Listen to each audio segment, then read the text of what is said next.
Hello, I'm Rear Admiral Phil Cullom, Director of Navy's Task Force Energy and the Chief of Naval Operations, Energy and Environmental Readiness Division. I'm posting this podcast in advance of this year's commemoration of Earth Day, which occurs on Friday, April 22nd. It's hard to believe that Earth Day has been around for 41 years, but it has. For many of you, you may not remember a time when we did not take a day to celebrate the value the Earth brings to us. But for some of us, we remember vividly the days before the word ecology was a household word, when daily broadcasts of smog alerts occurred every summer in our big cities. The sides of highways were filled with trash, or rivers occasionally caught fire. The first Earth Day in 1970 was that point where we said enough is enough, that it was time to do something about how we were living. And we as Navy professionals have changed a lot about how we go about our daily operations that reflects that national and global understanding of our planet. As with any recurrent anniversary, it's easy to have this day fade into the wallpaper of calendar days we ignore because we don't get a day off from work. This year, however, I would challenge us to look at this day much as those assembled in 1970 for the first Earth Day conference did, with clarity of purpose and a certain sense of urgency to the mission. The reason to once again get energized on the purpose of Earth Day is in some part due to drama we're seeing playing out before us with regard to oil, its use, and availability. We hear about possible interruptions to supply, the resurgence of global demand for this liquid gold, and the linkage between fossil fuels and greenhouse gases. The subjects of limited energy resources and the environmental impact associated with all sources of energy are ever more linked and lead us to once again pose the fundamental question of how long we can continue to live this way. It's for this reason that I want you to remember one word from this Earth Day, and that word is Anthropocene. I'll come back to that one shortly. This year's theme for Earth Day is Partnering for a Greener Future, which I would say highlights the vital importance of collaborating with outside organizations to accomplish our goals of environmental stewardship and responsible use of energy. We talk frequently about how our partnerships for energy efficiency will improve the endurance or range of our ships and aircraft, improving our combat capability.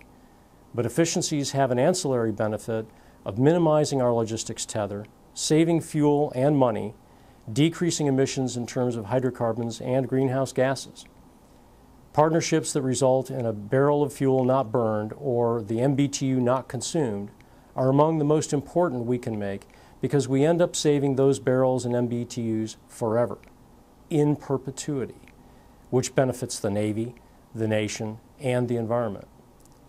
Other partnerships, such as our work with the state of Maryland and the Environmental Protection Agency on approaches for preserving the fragile ecosystems of the Chesapeake Bay, directly preserve our environment in perpetuity. Navy continues to work closely with the National Marine Fisheries Service to obtain permits enabling us to train our forces effectively while being protective of the environment. We have completed the first round of environmental planning for 11 of 14 at-sea training ranges and operating areas, and will address the 3 remaining ranges this summer. We are also collaborating with non-governmental organizations through informal roundtable discussions on energy and environmental topics of shared concern. On alternative fuels, we are working with industry partners to test and certify advanced biofuels for use in our aircraft, ships, and tactical support equipment. These fuels are not ethanol or early development biofuels, some of which compete with food supplies or other water usage needs. We have engineered these advanced generation biofuels to serve as drop-in replacements that require no modification of current aircraft or shipboard engines and are absolutely indistinguishable in performance for our warfighters. Best of all, the feedstocks that are either waste streams or from biofuels that can be grown on marginal lands impact the environment the least and are sustainable over the long haul. In the end, they will allow us to continue to do our mission without the ever-increasing price associated with diminishing resources, and to do so long into the future. And that brings me back to the word Anthropocene. Coined by a Dutch Nobel Prize chemist, Dr. Paul Crutzen, over a decade ago, Anthropocene describes a new time period into which we have entered, a geological epoch defined by our own massive impact on the planet.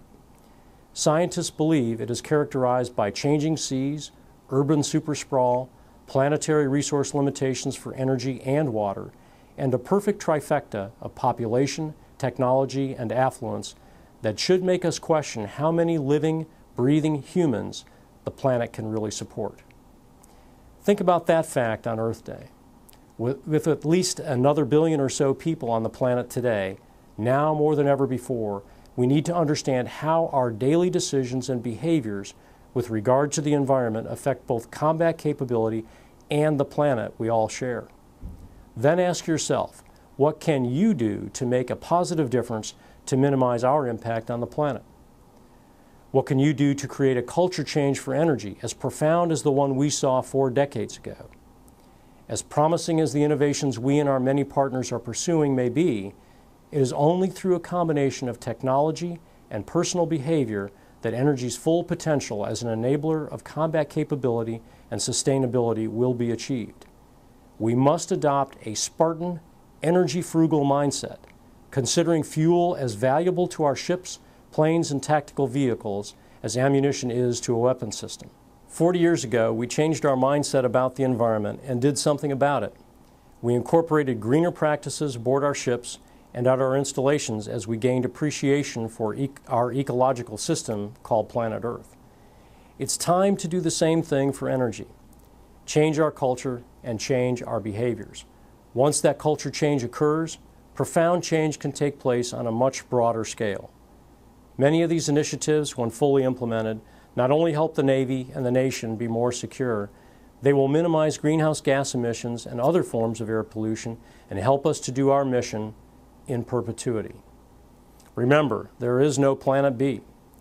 To the entire Navy team, I thank you for your patriotic support of our nation and for helping others to understand the Navy's strong energy and environmental commitment through participating in Earth Day activities. For more information, please visit our Energy, Environment, and Climate Change website at www.greenfleet.dodlive.mil.